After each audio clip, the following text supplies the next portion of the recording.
Hello and welcome back to another video on the rest of the day and to another edition of AEW Rampage Out of 10. And yeah, I think it's fair to say this show's been getting a lot of criticism lately, just not too much consequential stuff happening, and yeah, you kind of have to agree. Got a really poor rating last week, but I think they've stepped it up on this episode's Rampage. We've got John Moxley versus Takeshita, banger of course, and a surprise debut as well in the main event. So let's get straight into it. And we started off with Moxley v Takeshita. They locked up and traded chops and strikes to get the match underway. Moxley offered a handshake but slapped Takeshita instead.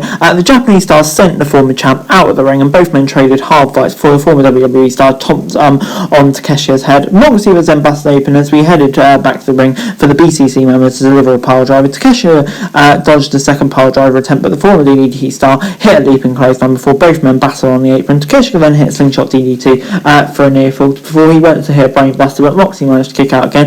A blue thunderbomb wasn't enough to put the three-time champion away. Moxley then got his knees up to full Takeshita's frog slash attempt. Mox then hit the hammer and anvil elbow blade before hitting a death rider, but Takeshita kicked out one. Eventually Mox locked in a bulldog choke for the win, and Mox and Hangman Page had another brawl before they separated after the match. And yeah, this gets a 7 out of 10 for me. A really good match between these two. I mean, what more could you expect, to be honest? It was just a banger from start to finish, as you'd expect. And yeah, continuing the Moxley Page feud as well. Just on the whole, a really fun start to Rampage. Kind of the result we all expected, but you know, still an absolute banger of a match.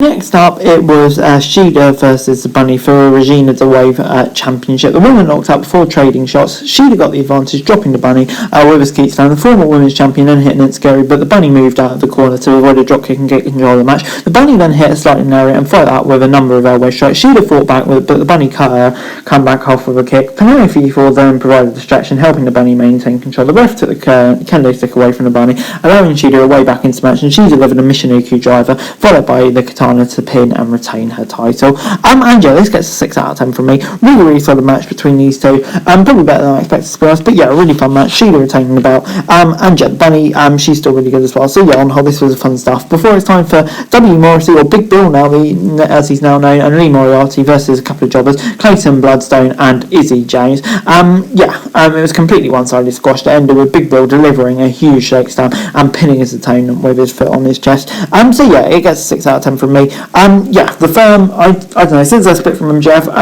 yeah, I haven't seen too much point in them, if I'm being brutally honest, but you know, hopefully this is the start of some good things for them, you know, just getting a few squash matches to really get them over, and then they'll be in line for a bit of a push, but who knows, but yeah, for this segment alone, Big Bill and Lee Moriarty came across as bit of killers, and yeah, like I say, hopefully it's the start of something good for them. But anyway, it's then time for our main event, Orange Cassidy versus Trent Seven for the All-Atlantic Championship. The match started with typical Orange Cassidy shenanigans. Trent then delivered a few shots and then hit a slam before going for an early cover. OC took Kit Sabian down at ringside as he rolled Trent back in the ring. Trent hit DDT as the Butcher, then the Blaze and the Bunny attacked the best friend on the ramp. Trent then hit a huge suplex for a near fall. The former NXT star then drove OC's head into the turnbuckle and went for a suicide dive on the outside, but OC moved away and we went for a suicide dive.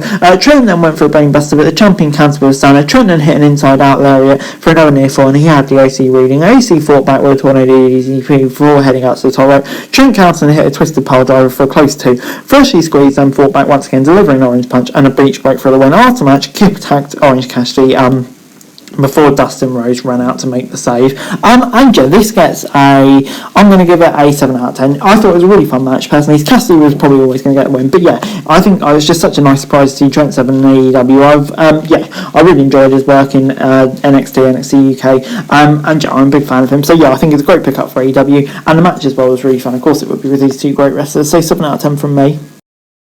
Overall, Rampage gets a 7 out of 10 from me. Yeah, I thought it was a really fun episode of Rampage this week. You know, lots of stuff going on. The last match was really good as well. Sheen and Bunny had a really good match. You know, Big Bill, whatever he's called now, and Lee Moriarty having a squash as well. So, you know, I thought for this Rampage, a bit more consequential, a bit more happening. So, yeah, solid episode. But anyway, guys, that's it for today. Thanks very much for watching. So, like, share, subscribe, rate, comment down below, follow to the show for daily wrestling news, and subscribe to my channel, that'd be greatly appreciated. Thanks very much for watching.